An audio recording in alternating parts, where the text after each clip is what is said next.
time where, you know, we were taking hydrocolloid impressions. Hydrocolloid impressions. Hydrocolloid impressions. So you did hydrocolloid impressions? I did.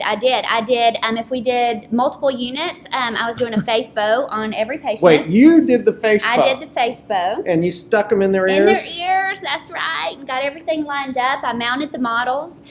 We also then sent the models out for a pour and pen. They came back. Wait, what does that mean, pour and pen?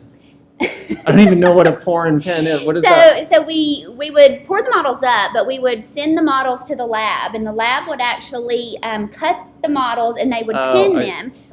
Pin. Oh, pin. She's from... It's my accent. It's her accent. I got caught up in her accent. But go ahead. I'm from Lower Alabama. The doctor I worked for wanted to have control. He knew where his margins were. He felt like that was how he could give the patient good quality. So we would schedule roughly 2.5 hours. For the prep and the impression and the temporary. And the temporary. Okay. Patient was coming back. Now, granted, that appointment, they didn't come back for their permanent restoration till 6 weeks. So it took 6 weeks to By the time we sent it out, come back, trimmed the dies, went back. So they were in temporaries for 6 months. They didn't know any different. So they didn't know any different. I'm sure that they felt like we were doing, you know, quality work. But granted, my second week there, I didn't plug the hoses in good, and on anybody that's worked with reversible hydrocolloid knows that the pressure from that water, the hose was going like this, and the patient is wet, and I'm rethinking my career at this point. Funny. We hired her 2 years ago, and the very first day that she worked for us, I made it a point to have her glaze a crown, because we had a CEREC restoration done that day, and you glaze it, looked beautiful and everything. By 2 weeks of us working together, we were sitting at lunch one day, and I filmed her saying this. The milling out was really, really cool to see. The graphics were great. And he passes the crown around. We were all really shocked to see that it looked like a temporary crown. I myself have fabricated many temporary crowns, and it looked like a temporary crown. So we were all really quiet at that point. He never went into great detail after that step, you know, what you do. So we weren't sold. You know, we had a lunch meeting after that to all discuss whether that was something that would be good for our practice or not. And nobody was impressed with that. What they've been doing all these years has been working. It's been working for them and for their patients. But you need proof. How is this going to help us on a daily basis on our patient in the mouth every day? How is it going to impact our practice? Is it right for us? Proving to a dentist that investing that kind of money is going to change their life. You know, digging deeper into what their wants and needs were.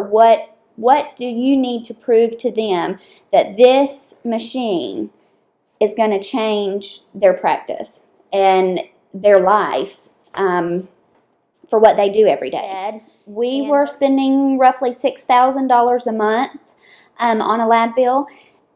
The lab was phenomenal. He did great work on anterior aesthetic cases. You know, he would come there so we could get the right shade, and so he did a good job. But there also was times that we had to add contacts.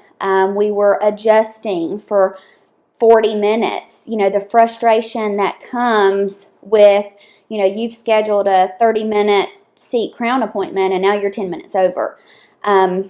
Or if you have to add a contact, I mean, that's lab time, you know, that the patient is waiting in the chair for that.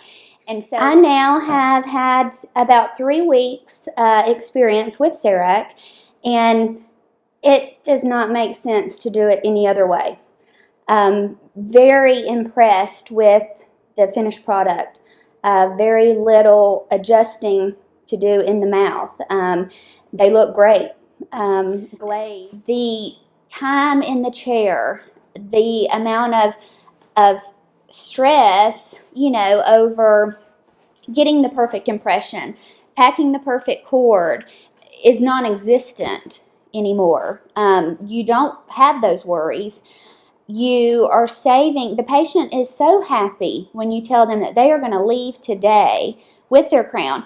And when you bring it in there and you show it to them, they love to see it. And it's so pretty to them and it looks great. And they're going to walk out with it right now, today. They do not have to come back. They don't have to deal with the hassle of the temporary coming off through the holidays. Your dentist is on vacation.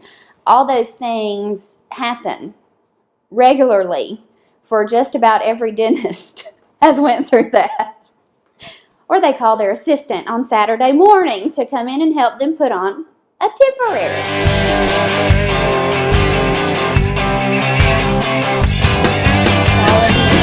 I'm falling out of my chair. You're rambling. Oh my God, that's clowning. Okay.